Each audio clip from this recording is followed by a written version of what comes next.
আসসালামু আলাইকুম ওয়া রাহমাতুল্লাহি ওয়া বারাকাতুহু। আমরা সকলেই জানি যে ইংরেজি নববর্ষ 31 নাইট ডে এটা আমাদের সামনে আসতেছে, অর্থাৎ আগামী মঙ্গলবার দিবাগত রাত্রেই যখন রাত 12টা 1 মিনিট হয় তখন আমরা ইহুদি খ্রিস্টানদের অনুকরণ করে এই দিনটা উদযাপন করি। আসলে এই দিন উদযাপন করা কি? এটা আমাদের মুসলমানদের জন্য জায়েজ বা আমাদের কি পালনীয়? বিষয়টা দেখেন, আমরা তো মুসলমানের ঘরে সন্তান। যে সর্বপ্রথম যে বিষয়টা, ইংরেজি নববর্ষ 31 নাইট ডে কিংবা হিজরি নববর্ষ পালন করা সম্পূর্ণ নাজায়েজ এবং হারাম। এই সম্পর্কে ইবনে কাসির রাহমাতুল্লাহি আলাইহি একটা সুন্দর উপমা দিয়েছেন বা তিনি একটি কথা বলেছেন।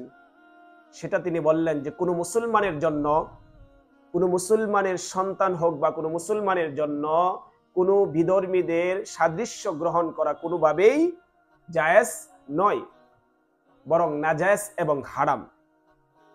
না তাদের ধর্মীয় উৎসবে, না মৌসুমী উৎসবে, না তাদের ইবাদতে।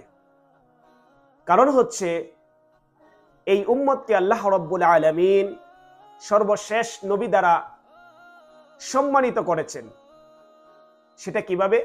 আল্লাহর হাবিব সাল্লাল্লাহু আলাইহি সাল্লামকে আল্লাহ রাব্বুল আলামিন পরিপূর্ণ এবং সর্বব্যাপী জ্ঞান দান করেছেন। রাসূল আরবী সাল্লাল্লাহু আলাইহি সাল্লামের জামানায় যদি অথবা এখন যদি হযরতে মূসা আলাইহিস সালাতু ওয়াস সালাম আগমন করতেন, যার উপর তাওরাত নাজিল হয়েছে, এমন ভাবে হযরতে ঈসা আলাইহিস সালাতু ওয়াস সালাম যার উপর ইনজিল নাজিল হয়েছে, তিনিও যদি আজকে আগমন করতেন, তারা সহ গোটা পৃথিবীতে যত নবী রাসূল ছিল তারাও যদি আজকে থাকতো, তাহলে এই শরীয়তের পরিপূর্ণ এবং সম্মানার্থে তাদের সেই সমস্ত ধর্ম ছেড়ে দিয়ে রাসূল আরবী সাল্লাল্লাহু আলাইহি সাল্লামের অনুসরণ করতেন।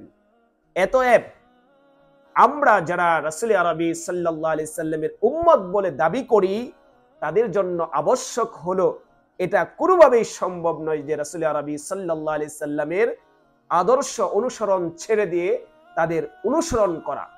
কাদের? যারা নিজেরা পথভ্রষ্ট এবং মানুষকে পথভ্রষ্ট করে এবং সঠিক দিন থেকে বিচ্যুত। তারা বিকৃত পরিবর্তন ও অপব্যাখ্যা করে ওহীর বৈশিষ্ট্য তাদের দিনের মধ্যে রাখে নাই। সুতরাং এমন জাতির অনুসরণ করা কোনো মুসলমানদের জন্য সঠিক নয় বা জায়েজ নয়, হারাম।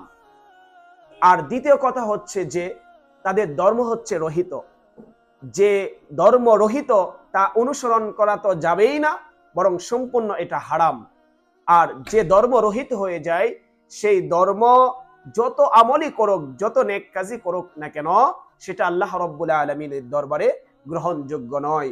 সুতরাং যে ধর্ম আল্লাহ রাব্বুল আলামিনের কাছে গ্রহণযোগ্য নয়, সেটা পালনীয় নয়, সেটা বর্জনীয়। সুতরাং আমাদের প্রত্যেকটা মুসলমানদের উচিত 31 নাইট ডে কোনোভাবেই আমরা পালন করব না, বরং প্রত্যেকটা মুসলমানদের জন্য উচিত হচ্ছে 31 নাইট ডে অপেক্ষা করে আমরা রাসূল আরবী সাল্লাল্লাহু আলাইহি সাল্লামের আদর্শবান হয়ে আমাদের জীবনগুলো সাজাবো। এখন প্রশ্ন হতে পারে যে তাহলে 31 নাইট ডে আমরা কি করব? আমরা ওই দিনে যে সারা বছর যেভাবে দিনগুলো পালন করা হয়, যেভাবে আমরা চলাফেরা করি, ঠিক সেভাবে আমরা চলাফেরা করব ইনশাআল্লাহ।